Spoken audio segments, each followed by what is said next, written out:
The barbershop sat on a quiet street in Culiacán, its paint faded by years of sun and silence. Men trusted places like this. The chair had heard secrets, confessions, and lies whispered while clippers buzzed low. Before this story truly begins, let me pause for just a moment. We have a dream of reaching 1,000 subscribers by the end of this month. Subscribe, leave your like, and be part of this dream. Because stories like this one were never meant to disappear quietly. El Chapo had used this barbershop before. Not publicly, not often, but enough for the place to carry his shadow. The barber, an older man named Mateo, understood the rules of survival in Sinaloa. You didn't ask names. You didn't repeat conversations. You didn't react when powerful men sat in your chair. You cut hair. You collected payment. You lived another day. That morning felt ordinary, which in Mexico's underworld was always a lie waiting to break. The radio played softly. The scissors moved with practiced rhythm. Mateo noticed the street through the mirror. Empty, too empty. No children. No vendors. Even the stray dogs were gone. Experience told him this kind of quiet didn't come by accident. Then the door opened. 3 men walked in together. They didn't look around. They didn't greet him. Their eyes scanned the shop the way soldiers scan rooms. Corners first, exits second, people last. Jackets too heavy. Movements too controlled. Mateo felt the air change instantly. These weren't customers. One of them turned the lock on the door. And in that moment, the barber understood something the gunman didn't. El Chapo wasn't there. But death was. Mateo kept his hands on the comb and scissors as if nothing had changed. In Sinaloa, fear was something you swallowed, not something you showed. The 3 men spread out without speaking, one by the door, one near the window, one drifting toward the back room, where towels and razors were kept. Their eyes never stopped moving. They weren't here for a haircut. They were hunting for a moment. The tallest man stepped closer and spoke softly, almost politely. "Where is he?" Mateo didn't ask who. He already knew. Everyone knew. The barber shop had become a rumor, the kind of rumor that traveled from safe houses to prison yards. Mateo answered with the only truth that could keep him alive. "No one is here but me." The man smiled like he enjoyed the simplicity of lies. The gunman by the door lifted his shirt just enough for Mateo to see the pistol tucked inside. Not a threat, an introduction. "Don't play stupid," he said. "We know he comes." Mateo's heart beat hard, but his voice stayed steady.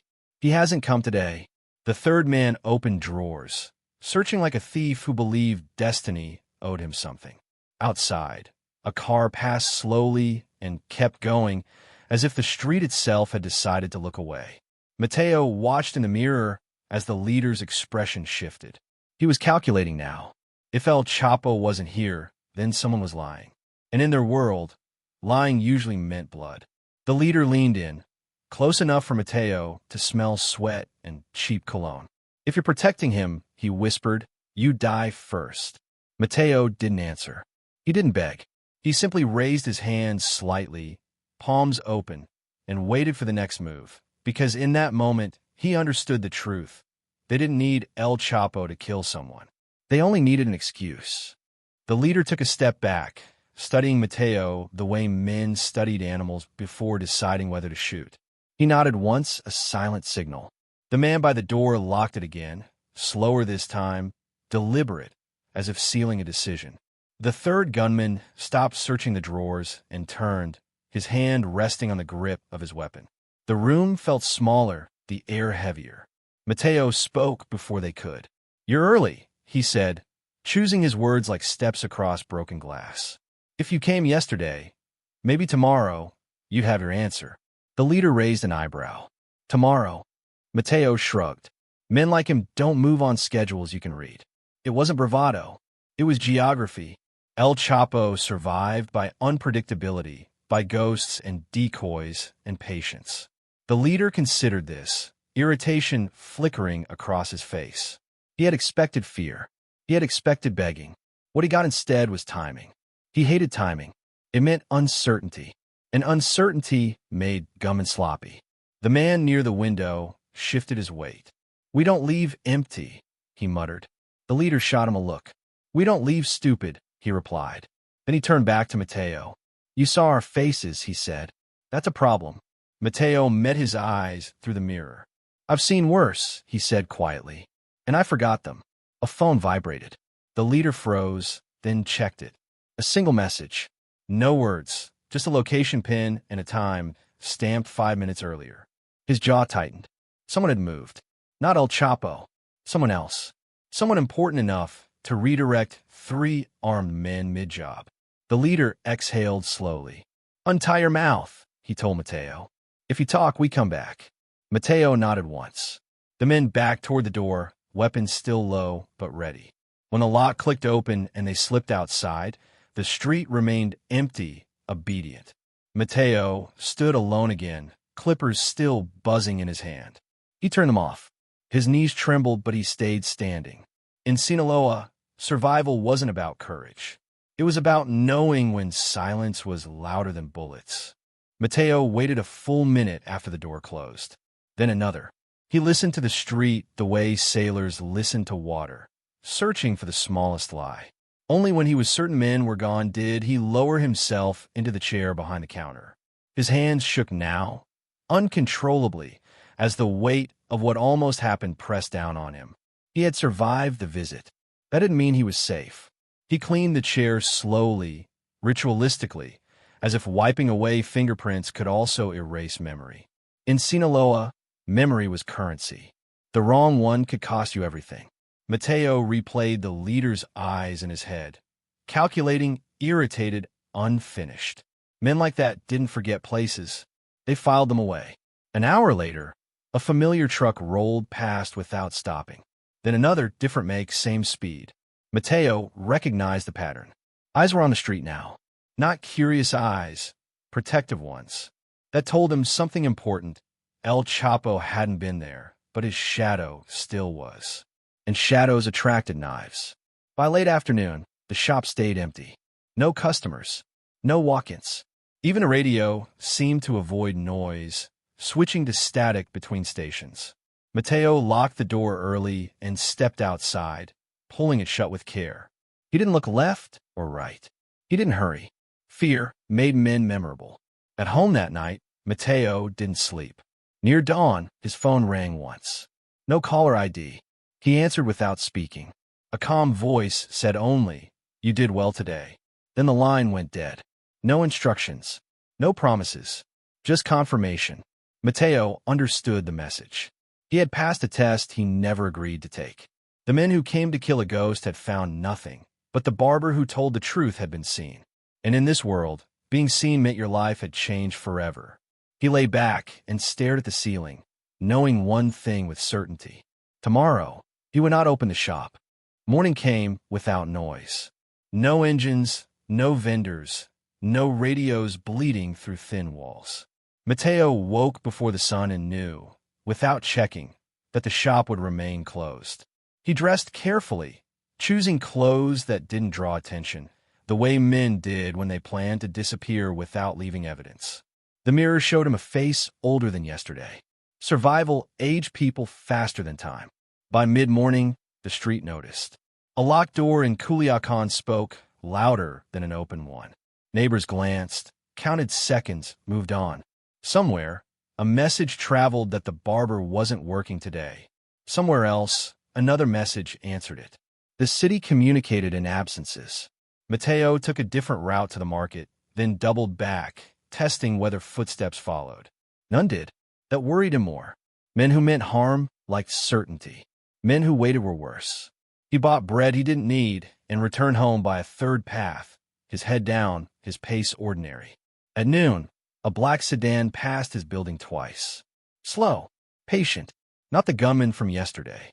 These were professionals, quiet, observant, uninterested in fear. Mateo understood the distinction immediately. The first men had come to kill a ghost.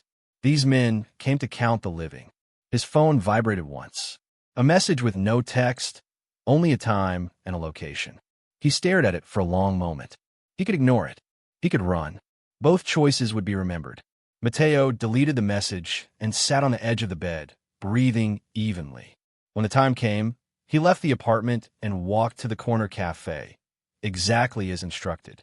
He ordered coffee and waited. The chair across from him remained empty for nearly 10 minutes. Then a man sat down without asking. No threats. No introductions. You kept quiet, the man said. Mateo nodded. In Sinaloa, that was how futures were decided. The man across from Mateo stirred his coffee once, then stopped, as if even small motions deserved intention. He didn't look like a soldier. No scars. No urgency. His clothes were plain, his voice even. The three who came yesterday, he said, not as a question.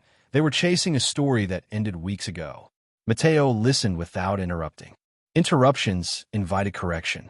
They wanted noise, the man continued. Noise brings attention. Attention brings mistakes. He finally met Mateo's eyes. You didn't give them any. The compliment wasn't warm. It was accounting. Somewhere, a ledger was being balanced, and Mateo's silence had been recorded on the right side. Mateo chose his words carefully. I told the truth. The man nodded. Truth is useful when it's quiet. He slid a folded napkin across the table. Inside was a single address and a time, written in clean, unadorned ink. You'll close the shop for a while, he said. When it opens again, it won't be here. Mateo felt the weight of the decision settle into his bones. Leaving meant abandoning routines, neighbors, the chair that had fed him for years. Staying meant being remembered by men who didn't forget. He looked up. And if I refuse? The man finished his coffee and stood. Then today will be the last day anyone tries to help you choose. The chair scraped softly as the man walked away. No handshake. No warning. Mateo remained seated until the cup cooled. Outside, the city resumed its rhythm. Buses, voices, commerce, indifferent to individual fates. He folded the napkin and placed it in his pocket like a passport. That evening, Mateo returned to the shop one final time. He swept the floor, oiled the clippers, and covered the chair. He left the keys on the counter, not as surrender, but as closure. In Sinaloa, survival often meant moving without footprints. By nightfall, Mateo boarded a bus heading north. He sat by the window, watching streets blur into distance. 3 gunmen had walked into a barbershop looking for a legend. They found a man who knew how to live. And that, Mateo understood, was the difference. The city absorbed the change the way it always did, quietly. The barbershop stayed dark. The chair remained covered. Within days, the 3 gunmen who had come asking questions stopped being seen. No bodies surfaced. No rumors grew teeth. Their absence registered only to those who counted such things, the way weather changes registered to farmers before the rain arrived. In Sinaloa, disappearance was a language everyone understood. Mateo learned to live smaller. New city, new shop, new routines that never repeated in the same order. He cut hair for men who didn't ask questions and paid in cash they didn't want traced. He listened more than he spoke. At night, he replayed the morning when the lock turned and the gun stayed hidden, reminding himself that survival had been earned, not granted. News traveled in fragments. A failed move. A cross signal. A group that chased the wrong lead and paid for it quietly. El Chapo's name surfaced, then vanished, like it always did, attached to decoys, rumors, and shadows that pulled danger away from the truth. The legend endured because men kept mistaking noise for access. The barber had learned the difference. Once, months later, Mateo saw a familiar face across a crowded street. One of the gunmen, or someone close enough to make his pulse spike. The man glanced his way, hesitated, then looked through him as if Mateo were part of the scenery. That was the victory, to be alive and unremembered. Mateo cut hair until his hands ached, until the clippers sounded like a promise instead of a warning. He never returned to Culiacán. He never reopened the old shop. Some places, once tested, demanded too much to revisit. And somewhere far behind him, the city closed another ledger. 3 names, unresolved, balanced by one man who understood when to stay silent and when to leave. Years later, the story survived without details. In some versions, the gunman fired shots. In others, they never spoke. The truth didn't matter as much as the ending people agreed on. 3 men walked into a barbershop looking for El Chapo. Only the barber walked out alive. In Sinaloa, that was enough to turn rumor into warning. Mateo never corrected anyone. He understood that legends protected the living better than facts ever could.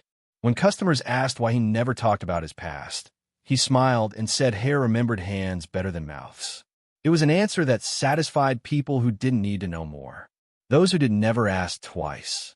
From time to time, news broke about operations gone wrong, about men arrested or erased after chasing ghosts instead of truth.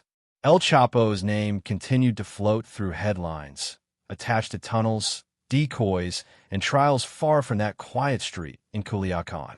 The myth grew larger. The man grew smaller. That was how power survived, by letting others die for what they thought they understood. Mateo aged. His hands slowed but stayed steady. He trained an apprentice and taught him the only rule that mattered. Never ask who a man is, only how he wants his hair cut. The boy laughed, not realizing it was the difference between a trade and a sentence. Sometimes, late at night, Mateo remembered the lock turning, the jackets too heavy for the heat, the certainty in the gunman's eyes. He remembered how close death had stood without touching him. Survival hadn't come from bravery or loyalty. It had come from silence, timing, and knowing when to leave.